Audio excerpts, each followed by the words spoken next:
min jahlil muridi ayyusi'a al-adaba. Sebagian atau salah satu dari kebodohan seorang murid ini adalah ketika ia berbuat su'ul adab, kemudian fatu'akhorul uqubatu anhu, yakni ketika seorang murid ini melakukan kesu'ul adaban, tetapi Allah menunda hukuman-hukuman yang diberikan kepada si murid tersebut. Secara umum orang yang salah, orang yang su'ul adab, orang yang kurang ajar, ini secara umum akan mendapatkan hukuman.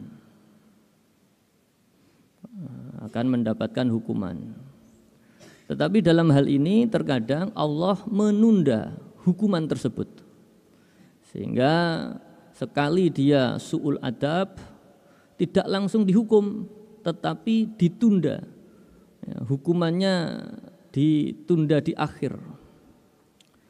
Yang dimaksud su'ul adab bagaimana? Yang dimaksud su'ul adab yakni adalah perbuatan yang buruk, adab yang buruk. Adab yang buruk ini satu, bisa kepada Allah. Su'ul adab kepada Allah digambarkan di sini diantaranya adalah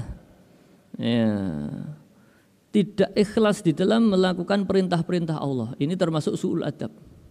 Allah memerintahkan sholat, kelihatannya dia melakukan, tetapi ada setengah keluh kesah. Baru sholat duhur, terus harus sholat asar lagi, harus begini, harus begitu, sehingga dia tidak bahagia di dalam menjalankan perintah Allah. Itu termasuk su'ul adab. Jadi tidak bahagia di dalam menjalankan perintah Allah, tidak sukacita menyambut perintah-perintah Allah, ini termasuk su'ul adab. Apalagi jika kemudian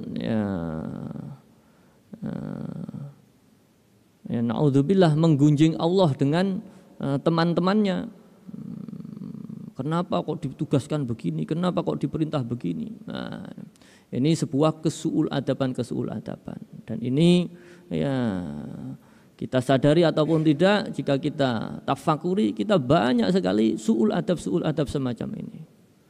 Bahkan sekalipun kita mungkin ini termasuk kategori secara lahiriah, secara syariat, ini termasuk kategori yang ahli ibadah, ini belum tentu terbebas dari su'ul adab ini tadi. Karena sedikit saja kita merasa tidak bahagia, tidak senang menjalankan perintah Allah, ini termasuk su'ul adab. Atau sekalipun kita senang menjalankan perintah Allah, ternyata kita menjalankan perintahnya itu bukan semata-mata karena Allah, bukan karena lillah, tetapi karena yang dijanjikan Allah, yakni misalkan surga atau neraka, ini pun juga su'ul adab para hadirin. Ini pun juga su'ul adab. Misalkan orang tua kita menyuruh kita mijeti. Kemudian orang tua kita untuk memotivasi, engko dipijeti, lek wis bar mijeti tak paringi arto, tak paringi duit, tak tumbasni jajan. Nah, anak yang baik dia akan berusaha memijat dengan rasa bahagia, dengan niatan supaya orang tuanya ini ridho, capeknya hilang dan lain sebagainya. Orang tuanya senang dan lain sebagainya. Tetapi jika dia mijet ini hanya karena pengen mendapatkan apa yang dijanjikan oleh orang tuanya, ini termasuk su'ul adab para hadirin. Karena berarti dia lebih mementingkan pengen jajan daripada mementingkan kesehatan orang tuanya. Maka kita dalam menjalankan perintah-perintah Allah pun demikian. Jika kita tidak bahagia dan tidak lillah, ini kita termasuk su'ul adab.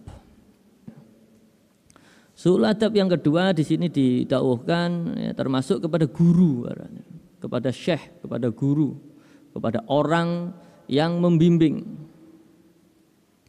Maka digambarkan ya, seorang murid yang tidak, ya hampir sama dengan tadi, yang tidak ikhlas atau tidak cepat-cepat melaksanakan perintah guru, ya, ngenyang istilahnya, didawi cek ngenyang begini, disuruh begini masih nunda dan lain sebagainya. Ini termasuk kesu'ul adaban kepada guru. Kita disuruh mujadah, ngenyang ditunda. Kita disuruh riyadhah tirakat, ngenyang ditunda. Dulu Kanjeng Romo Ilatif sering dawuh memotivasi para pengamal wahidiyah yang ngebleng tirakat riyadhah semalam mujadah dan lain sebagainya. Ya, kita menunda-nunda, ya, ini termasuk kesu'ul adaban kita. Maka bahkan lebih keras lagi dikatakan seorang murid yang bertanya mengapa, artinya mempertanyakan atau muskil dengan dawuh-dawuh atau kebijakan-kebijakan guru, ini la taubata, tidak ada tobatnya dalam konteks